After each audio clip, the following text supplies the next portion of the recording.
आपने Flipkart, Amazon, Zomato, make my trip and और भी वेबसाइट्स में ये ऑप्शन ज़रूर देखा होगा। इसका नाम है बाय नाउ पे लेटर या पे इन 3 मंथ्स और पे इन 6 मंथ्स। लोगों को लग रहा है कि ये ऑप्शन यानी BNPL बाय नाउ पे लेटर ये उनके लिए फ्री क्रेडिट है, पर सवाल ये है आखिरकार ये फ्री क्रेडिट है या एक साइलेंट डेट ट्रैप। नमस्ते, मेरा नाम है वैनिश और स्वागत है आपका मेरे चैनल फाइनेंस विद वैनिश में, जहां हम रोज़ाना पैसे की समझ को आसान, असरदार और प्रैक्टिकली बहुत यूज़फुल बनाते हैं। इस वीडियो को एंड तक ज़रूर देखिएगा क्योंकि आज की वीडियो आपके लिए बहुत इन्फॉर्मेटिव और बहुत नॉलेज से भरी होने वाली है।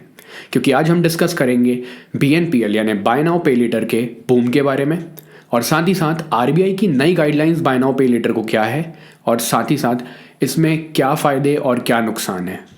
अगर आप चैनल पे पहली बार आए हैं तो मेरे चैनल फाइनेंस विद वैनिश को सब्सक्राइब कर लीजिए और शामिल हो जाइए हमारी फाइनेंशियल फ्रीडम जर्नी में, और बेल आइकन को ज़रूर प्रेस कर लेना क्योंकि मैं हर दिन एक नया वीडियो आपके लिए लेकर आता हूँ।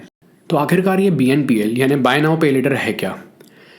एक्चुअली बाय नाउ पे लेटर एक डिजिटल क्रेडिट सिस्टम है जहाँ पे आप बिना तुरंत पेमेंट किए शॉपिंग कर सकते हैं, और इसका जो आपने जो भी चीज़ की शॉपिंग कर रखी होती है उसके अमाउंट को आप धीरे धीरे इंस्टॉलमेंट्स में बाद में चुका सकते हैं। यानी कि आपको सिर्फ चीज़ पिक करनी है और उसकी पेमेंट आप बाद में कर सकते हैं। एग्जाम्पल के तौर पे लेते हैं, जैसे फॉर एन एग्जाम्पल आप किसी डिजिटल स्टोर पे जाते हो या किसी ई-कॉमर्स वेबसाइट पे जाते हो जैसे फ्लिपकार्ट या अमेज़ॉन, और वहाँ पे आपको एक मोबाइल फ़ोन पसंद आता है जिस मोबाइल फ़ोन की कीमत है 30,000 रुपीज़। अब आपने ये देखा कि अभी हाल फिलहाल तो मेरे पास पैसा नहीं है बट ये मोबाइल मुझे पसंद आ गया है, तो आप अगर उसके चेकआउट करने के बाद उसके पेमेंट में जाएंगे ऐड टू कार्ट करने के बाद, तो वहाँ पे आपको एक ऑप्शन मिलेगा BNPL का। और BNPL की काफ़ी सारी कंपनीज आज के टाइम पे मौजूद हैं, जैसे कि अमेज़ॉन में अगर आप शॉपिंग कर रहे हैं तो आपके पास अमेज़ॉन पे लेटर करके एक ऑप्शन होता है, फिर बजाज फाइनेंस है, जेस्ट मनी है, सिंपल है, और भी बहुत सारी मतलब अभी नंबर्स में बहुत ज़्यादा कंपनीज जो हैं वो BNPL सिस्टम जो है वो आपको पेमेंट सिस्टम प्रोवाइड कर रही है। अब होता क्या है कि आपको वो जो 30,000 वाला मोबाइल फ़ोन है जिसकी पेमेंट बिना करे आप तुरंत ले लेंगे, फिर आगे आने वाले समय में आप उसको इंस्टॉलमेंट के तौर पे, जैसे फॉर एन एग्जांपल 5-5 हज़ार की 6 इंस्टॉलमेंट्स आप चुकाएंगे एंड देन आपकी पेमेंट पूरी हो पाएगी आगे चल के। तो एक बेसिकली ये क्या है, ये क्रेडिट कार्ड जैसी फैसिलिटी है, बट फ़र्क क्रेडिट कार्ड और BNPL में सिर्फ इतना है, सिस्टम में इतना है कि क्रेडिट कार्ड में आपको एक फिजिकल कार्ड मिल जाता है, BNPL के अंदर आपके पास कोई फिजिकल कार्ड नहीं होता। आखिरकार BNPL इतना ज़्यादा ट्रेंडिंग क्यों है, वो भी आज के समय में? RBI की एक रिपोर्ट कहती है कि 2020 के मुकाबले कंपैरिजन में आज के समय पे राइट नाउ 2025 में BNPL सिस्टम को यूज़ करने वाले यूज़र्स की जो तादाद बढ़ी है वो 4 गुना बढ़ गई है। और हाल फिलहाल में आपने देखा था फ्लिपकार्ट की बिग बिलियन डे सेल और साथ ही साथ अमेज़ॉन के ऊपर द ग्रेट इंडियन फेस्टिवल, उसके अंदर ये देखा गया कि BNPL का इस्तेमाल रिकॉर्ड लेवल हाई था। मतलब इतना इस्तेमाल कि जो आज से पहले कभी नहीं देखा गया था। इसके जो यूज़र्स हैं, क्योंकि ये चौंकाने वाली बात है और ये काफ़ी चिंताजनक बात है कि जो BNPL सिस्टम के यूज़र्स हैं वो यंगस्टर्स हैं जिनकी एज लगभग 20 ईयर्स से लेकर 35 ईयर्स के बीच में है। और ये क्यों इतना ज़्यादा इस्तेमाल कर रहे हैं, क्यों इनके बीच में इतनी ज़्यादा ये BNPL सिस्टम जो ट्रेंडिंग है, उसका रीज़न ये है कि यहाँ पे मिनिमम डॉक्यूमेंटेशन होता है, ज़्यादा हैसल नहीं होती और ईजिली जो है लोन सैंक्शन हो जाता है, और ये जो EMI BNPL सिस्टम प्रोवाइड करता है वो होती है नो कॉस्ट EMI। मतलब आपको सिर्फ जो कीमत है वही चुकानी पड़ेगी, ऊपर से आप कोई इंटरेस्ट उस पर नहीं चुकाएंगे। एक बात हमेशा याद रखिए, हर चीज़ के साथ, चाहे वो चीज़ अच्छी है चाहे बुरी है, उसके साथ एक मगर यानी कि बट होता है, और बिल्कुल इसी वे में BNPL के साथ भी एक मगर यानी कि बट है। बाय नाउ पे लेटर सिस्टम यानी BNPL सिस्टम के अंदर काफ़ी सारे डेंजर्स हैं जो लोगों से हिडन है, या बहुत सारे लोग इस चीज़ को जानते हैं लेकिन फिर भी नज़रअंदाज कर देते हैं। आइए हम उनको एक एक करके डिस्कस करते हैं। पहला डेंजर है बाय नाउ पे लेटर सिस्टम के अंदर इंटरेस्ट रेट और साथ ही साथ लेट फ़ी का। वैसे तो BNPL सिस्टम जो होते हैं वो नो कॉस्ट EMI प्रोवाइड करते हैं, बट अगर आपकी पेमेंट लेट हो गई या डिले हो गई तब ये जो लेट फ़ी पे इंटरेस्ट चार्ज करेंगे वो लगभग होता है 24% से लेकर 36% तक एनुअल। यानी कि आपने एक EMI स्किप करी या लेट की तो आपको 24 to 36% ऑफ इंटरेस्ट चुकाना पड़ सकता है। नंबर 2 होता है कि ये आपके सिबिल स्कोर को डायरेक्टली इम्पैक्ट करते हैं। ये जितनी भी BNPL सिस्टम वाली कंपनीज़ होती हैं, BNPL कंपनीज़ होती हैं, ये आपको ऑप्शन तो बहुत अच्छा देती हैं कि नो कॉस्ट EMI है, लेकिन अगर आपने कोई भी EMI स्किप करी, कोई भी मंथली इंस्टॉलमेंट स्किप करी, तो ये डायरेक्ट उसकी रिपोर्ट क्रेडिट ब्यूरोज को भेज देते हैं और उसका रिजल्ट क्या होता है कि आपके क्रेडिट स्कोर में गिरावट आ जाती है। जो शायद हो सकता था कि आप एक पर्टिकुलर सिबिल स्कोर बना रहे थे किसी ऑब्जेक्ट को दिमाग में रखते हुए, तो ये उसको डायरेक्टली इम्पैक्ट कर देगा। यहाँ पे तीसरा बड़ा डेंजर है कि आप ओवर स्पेंडिंग करते हैं। मान लीजिए आपके पास सिर्फ 50,000 रुपीज़ थे, तो ये बजट लेकर आप एक स्टोर पे गए थे मोबाइल फ़ोन खरीदने। जब वहाँ पे पहुँचे तो आपको पता चला एक फ़ोन है जिसकी कीमत 70,000 है और वो फीचर्स में काफ़ी ज़्यादा बेटर है उस ऑप्शन से जो आप लेने गए हो।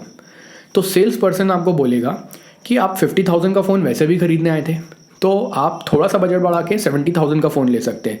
अगर आप उसे ये बोलेंगे कि नहीं मेरा बजट ही 50,000 का कंस्ट्रेंट है, मेरा बजट कंस्ट्रेंट है मुझको, तो वो आपको सीधे ऑप्शन दे देगा बाय नाउ पे लेटर का, BNPL का। और उसमें क्या होगा, जहाँ 50,000 खर्च करने वाले थे आपको यही लगेगा कि मेरा एक्स्ट्रा पैसा तो कुछ जा नहीं रहा है, मुझे सिर्फ क्या है 20,000 वो भी किस्तों में चुकाना है, तो मेरे को कोई प्रॉब्लम नहीं है। लेकिन आप यहाँ पे ये बात को अंडर एस्टिमेट करेंगे कि आप 50,000 का बजट लेके गए थे और आपने 70,000 रुपये का मोबाइल फ़ोन खरीद के लेकर आए। इसमें एक और बड़ा डेंजर आता है और वो डेंजर है कि hidden conditions, hidden terms and conditions. काफ़ी बार ऐसा होता है कि ये जो BNPL कंपनीज़ होती हैं ये अपने वेबसाइट्स पे ये सारी वार्निंग्स वगैरह तो लिखती हैं, लेकिन इतना छोटा या इतना हिडन वे में मेंशन कर देती हैं कि अननोटिस चला जाता है।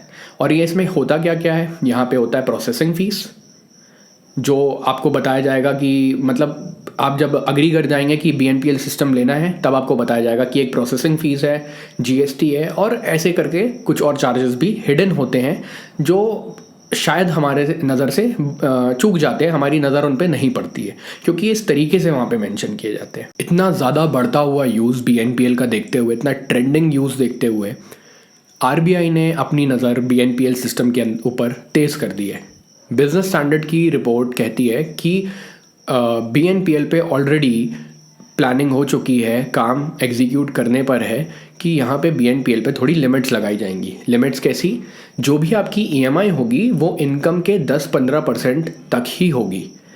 एक यूज़र जो होगा वो एक टाइम पे 2 एक्टिव BNPL प्लान्स ही चला पाएगा। तीसरी चीज़, जितनी भी BNPL कंपनीज होंगी उनको प्रॉपर डिस्क्लोजर देना पड़ेगा, सारी terms and conditions, hidden penalty, fees, rate of interest, everything, सब कुछ प्रॉपरली डिस्क्लोज करना होगा। और इन चीज़ों का बेनिफिट ये होगा, RBI ने ये जो स्टेप उठाया है उसका बेनिफिट ये होगा कि जो हमारा यूथ है जो उसका सबसे ज़्यादा यूज़ कर रहा है आज के समय पे, वो डेट ट्रैप में आने से बच जाएगा। चलिए मैं आपको बताता हूँ एक smart use strategy of BNPL system, यानी BNPL सिस्टम का स्मार्टली यूज़ कैसे करें। सबसे पहली बात, आप जब भी BNPL सिस्टम लें तो ये ध्यान में रखें, जब BNPL सिस्टम का इस्तेमाल करें तो आप ये ध्यान में रखें कि आप उसे ज़रूरतों पे खर्चा करें, लग्जरी पे नहीं। आप नीड्स पे बिल्कुल खर्चा करिए, लेकिन कभी भी इससे लग्जरी खरीदने की कोशिश मत करिए। नंबर 2, आप ये ध्यान पे रखें कि आप पेमेंट का रिमाइंडर सेट कर लीजिए, या तो मैनुअली कहीं पे नोट कर लीजिए या तो अपने फ़ोन पे, मोबाइल फ़ोन पे कहीं पे रिमाइंडर सेट कर लीजिए। ये चेक पे रखिए कि आपकी पेमेंट स्किप नहीं होनी चाहिए। तीसरी बात, एक टाइम पर आप max to max 2 BNPL system अपने 2 BNPL एक्टिव प्लान्स अपने पास रखें, 2 से ज़्यादा मत करें, ये वरना आपकी क्रेडिट पर डिपेंडेंसी बहुत ज़्यादा बढ़ जाएगी। नंबर 4, आप जो भी कंपनी, जिस भी कंपनी से BNPL का ऑप्शन लेते हो उसके ऐप में जाके हिडन टर्म्स एंड कंडीशन को ज़रूर चेक कर लेना।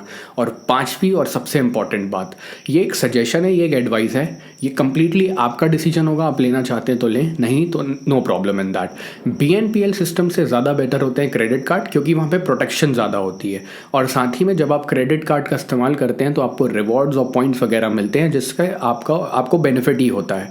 तो अगर हो सकता है तो बाय नाउ पे लेटर सिस्टम को किनारे रखिए और go with the credit cards, लेकिन स्मार्टली यूज़ करिएगा। देखिए, बाय नाउ पे लेटर सिस्टम जो है वो कोई बुरी बात नहीं है, वो एक टूल है और टूल को अगर आप सही तरीके से इस्तेमाल करेंगे तो वो आपको बेनिफिट देगा, और अगर उसका गलत इस्तेमाल करेंगे तो वो आपको डेट ट्रैप जैसी बड़ी दिक्कत में भी फंसा सकता है। तो दोस्तों, BNPL सिस्टम एक कंफर्ट तो है, लेकिन स्मार्टली यूज़ करना ये आपकी रिस्पॉन्सिबिलिटी है। इसे स्मार्टली यूज़ करिए, स्ट्रैटेजिकली यूज़ करिए, नीड्स पे खर्चा करिए, बढ़िया रहेगा। लग्जरी पे खर्चा करने की कोई आवश्यकता इस पे नहीं है। देखिए, RBI ने हाल फिलहाल इस पे नज़र तेज़ कर दी है, मॉनिटरिंग बढ़ा दी है, जो कि बहुत अच्छी बात है। लेकिन ये आपकी खुद की जिम्मेदारी भी बनती है कि जब आप किसी भी चीज़ का इस्तेमाल करें जैसे BNPL, तो आप भी थोड़े केयरफुल इसमें रहें। अगर आप चाहते हैं कि मैं क्रेडिट स्कोर कैसे बढ़ाएं जैसे टॉपिक्स पे वीडियो बनाऊं, नेक्स्ट वीडियो में इसी टॉपिक पे बनाऊं, तो कमेंट सेक्शन में लिखिए यस BNPL। अगर आपको ये वीडियो वैल्यूबल लगी, आपको इससे कोई भी वैल्यू मिली, तो मेरे इस वीडियो को पहले लाइक कर दीजिएगा, इसको शेयर करिए अपने दोस्तों के साथ और चैनल को सब्सक्राइब ज़रूर कर दीजिएगा, क्योंकि इससे मेरे को मोटिवेशन मिलता है और भी वीडियो बनाने का। और साथ ही साथ बेल आइकन ज़रूर प्रेस कर लीजिएगा। क्योंकि मैं हर दिन एक नई वीडियो फाइनेंस के ऊपर पोस्ट कर रहा हूँ। Thanks for watching.